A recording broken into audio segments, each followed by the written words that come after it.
Bonjour à tous et bienvenue dans Smartlex, l'émission qui donne la parole aux professionnels du droit et du chiffre. On continue de parler de la flambée du prix des matières premières, plus 60% pour les prix du gaz depuis le début de l'année, plus 120% pour le prix de l'acier et tous les secteurs sont touchés. On va en parler avec mes deux invités. Marie-Cécile Hez, bonjour. Vous êtes avocate, donc au cabinet Hez Fresco et Avocats. Et Inès Fresco, également, donc associée, puisque vous avez fondé ce cabinet d'avocats toutes les deux. Tout à fait.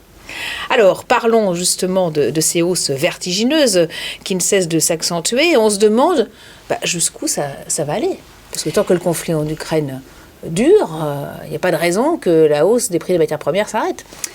C'est une très bonne question. Alors déjà, je pense qu'historiquement, il faut le replacer un petit peu. Pour les titulaires des contrats, donc les entreprises de BTP, on sort quand même de plusieurs années de crise. On s'est tapé, entre guillemets, la crise du Covid d'abord. Puis maintenant, on fait face à la flambée des prix, donc qui n'est pas première. On a déjà eu la flambée des prix l'année dernière, mais là, ça s'accentue avec la crise en Ukraine. Et c'est vrai qu'il n'y a pas vraiment de visibilité. Évidemment, ça va finir par retomber dans les années qui viennent. Mais aujourd'hui, en tout cas, on est face à cette flambée des prix qui n'a pas de limite.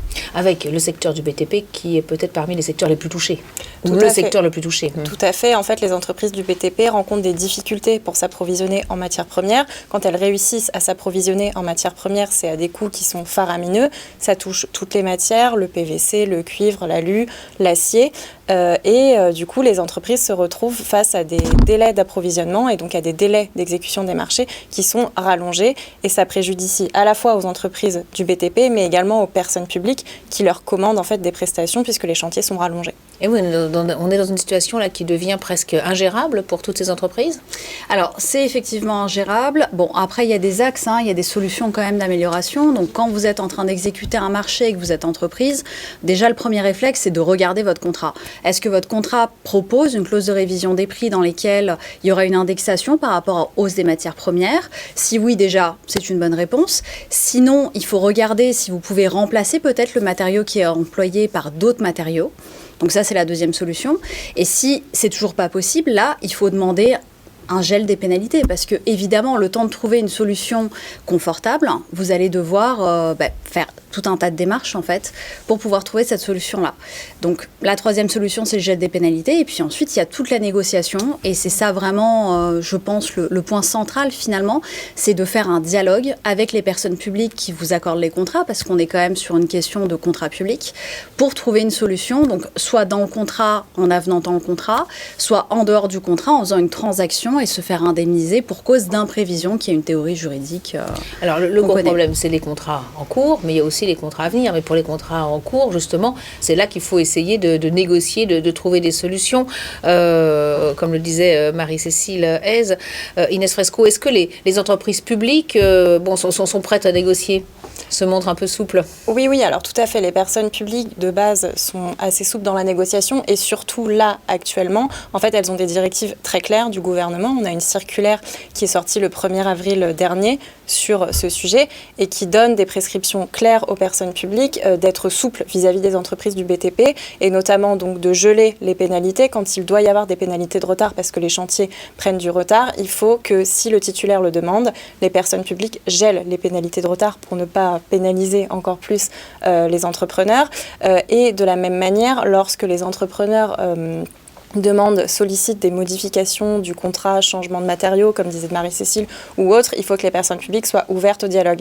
Oui, donc là, les chances d'obtenir gain de cause sont plutôt bonnes. Alors, plutôt bonnes, parce qu'effectivement, comme Inès disait, il y a ces directives gouvernementales. Après, tout n'est pas acquis. C'est-à-dire que, déjà, il y a deux outils un peu juridiques pour obtenir gain de cause. C'est soit on avenante le contrat. Donc, nous, on ne conseille pas d'avenanter le contrat parce que la clause du prix est une clause extrêmement ferme. Donc, on ne peut pas modifier le prix.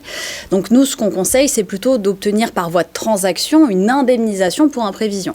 Et donc là, les chances sont plutôt bonnes si on rentre dans les critères. Les critères, c'est quoi? C'est d'avoir un bouleversement de votre économie du contrat. Donc, c'est que votre contrat vous coûte 7% de plus pour l'exécuter. Donc, c'est 7% sur la globalité du contrat. Donc, il faut calculer. Donc, On a les 7%, on a le fait qu'on soit dans une situation absolument imprévue et je pense que la guerre en Ukraine, la hausse des prix telle qu'on la connaît depuis fin 2021 est imprévue et c'est le sens des directives gouvernementales par ailleurs et que ça soit extérieur au parti. Et ça, bon, il n'y a pas trop de débat, c'est extérieur. Et donc si on remplit ces 3 critères-là, effectivement, et ça semble être le cas aujourd'hui, on rentre plutôt dans les conditions d'avoir gain de cause.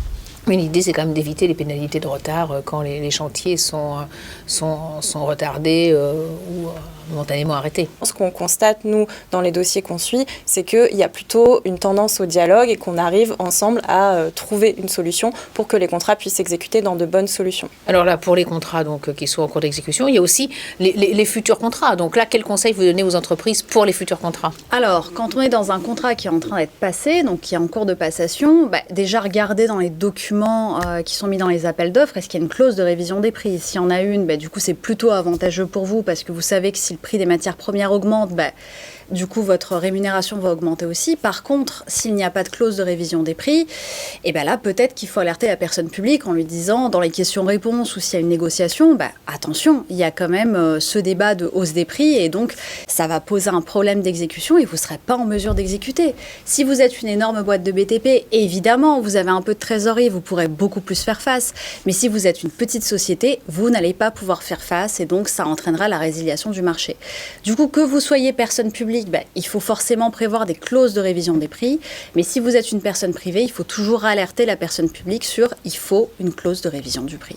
Un mot à ajouter? Il faudrait également penser à des clauses de réexamen, en plus des clauses de révision, pour pouvoir, quand le cas de hausse des prix se présente, que les entreprises soient alertées et puissent imposer à la personne publique de négocier. Merci beaucoup Inès Fresco, merci Marie-Cécile Hesse, donc cabinet Hesse Fresco, d'être venue sur le plateau de Smartlex. Merci beaucoup. Merci. On poursuit tout de suite avec une nouvelle interview.